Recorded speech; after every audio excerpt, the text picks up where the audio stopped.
Mr. Wayne Dyer taught us that when you change the way you look at things, the things that you are looking at change.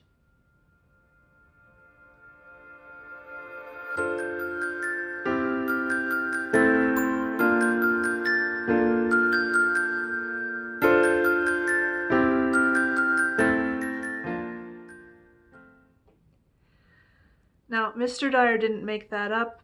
It's a deep law of the universe. But he did articulate it very well.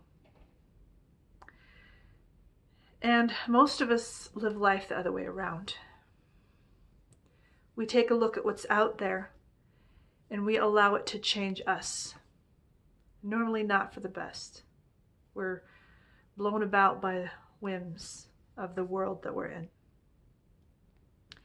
Instead, we take responsibility for the energy that we bring to any situation. And I think of King Midas now King Midas' story is kind of a bad example of it because everything that he touched turned to gold, which made him lose things that were more important.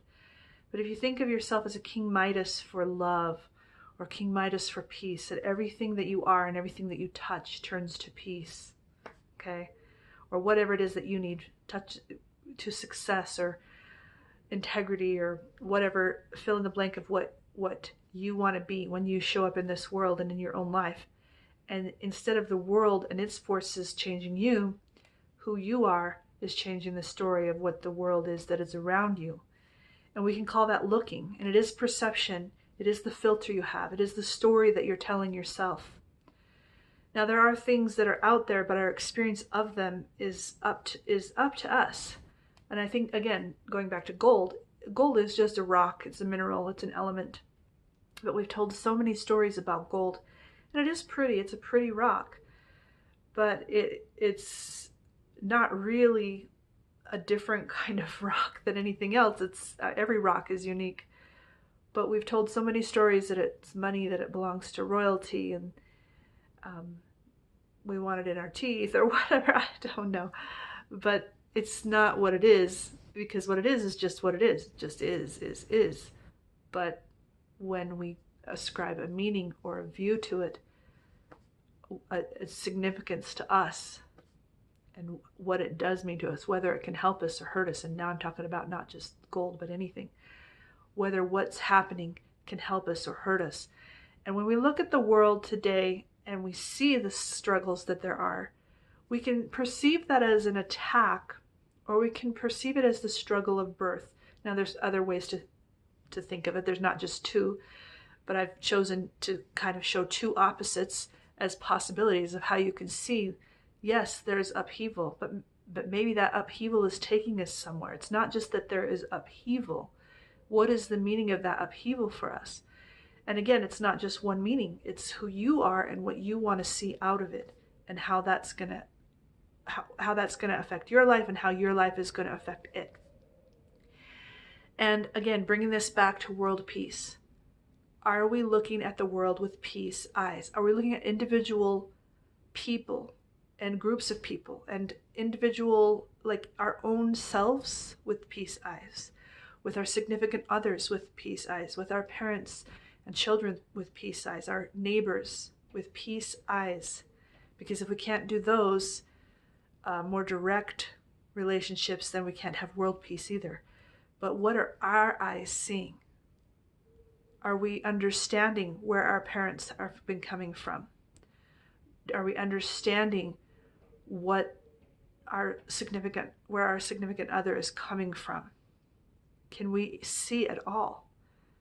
And what we are seeing is going to change who and what they are to us. And that's not up to them. That's up to you. You can reframe anything. Okay? You can retell any story. What would your peace story mean if you were to come into peace with yourself first? How would you start to talk about the events in your life and who you are with your strengths and weaknesses? How would you begin to talk about that if you were a peace person? And maybe it might be helpful to think of it as a third party. What if you really met a third party who was a peaceful person who came at you? What might they say? How Might they blanket even the struggles and the downfalls in your life, and maybe bringing out even the smallest gifts that you may have? How would they talk about that? And then make that third person, imaginary third person, be you, and come into peace with yourself, with your peace eyes, how you're looking at it. And then the thing itself changes, because that's what all things are. There's no thing that is anything apart from its story. The things that we have are just stories. They're just the definitions we've given things. And we get to choose those definitions. That's all there is. There's nothing independent that tells you. I mean, you ought to allow other people to identify themselves and tell you who they know that they are. And you can honor that identity that they bring to you. But yeah, maybe that's how to do it. Let them tell you who they are, instead of you making up a story about, they don't like me, or, oh, I don't like them, or they're this, they're that, or I'm this, I'm that. Change what you're looking at. Change how you're looking at things. And then what you're looking at will change. It's an advanced skill, but it's absolutely crucial and necessary for us to mature individually and as a worldwide society. We have to get to that point. So change how you look at things.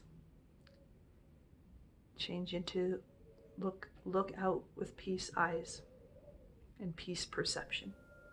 We'll see you.